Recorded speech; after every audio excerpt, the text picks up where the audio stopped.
ibyo nabyo kandi ku bantu bigirira insecurities hari igihe bisanga mu bintu byo guhohotera aba partners babo. So njyewe mbona kenshi ya mpano nawe atiyizera ati ni njyewe ufite kino kizungerezi atundi akivugishe. Yaba rero yifitiyemo akantu ko guhohotera bikajyana n'ibyo. Nk'uko Sandi yabivuze ntabwo tuzi ikimufunze, reka baze kugitangaza, ariko icyo ari cyo cyose mu makosa nawe bazamubabarire nk'uko yababariye abandi ku nshuro ya nyuma, like to the end. Yeah. Hari umuntu uvuze ngo ese nibaza impuhwe social media zigirira Vava kandi afite famiye ababyeyi.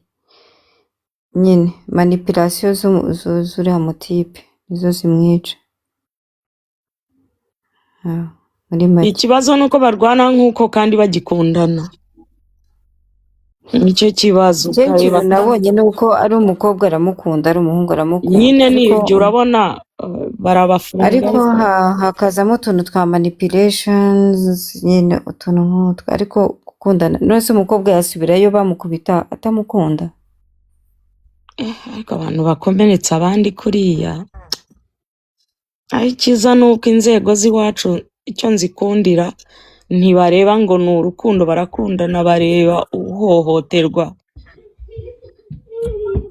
Biriya bisitopinge n'abandi kandi baracyahara abantu muri Afurika ihohotera ntabwo baribona ko ari ikintu kinini, ntabwo barabihindura serious, like they think it's normal. Ngo bakundana kurwana bitwaye iki? Ego kusakuza muri community muri abagome ngo gukundana kurwana ngo bitwaye. None se umwe azica undi ariko mana. Yeah, Parish ati iyo ni toxic relationship kandi umwe yarangira mentally and physically for sure. Rero nukubirwanya riri nukubirwanya nkamwe mufite voice na following mujye mubi vocalizing abana abantu. Je nageze aho nikuramo akanjye karenge, yewe nasanze iby'urukundo ntabyivanga.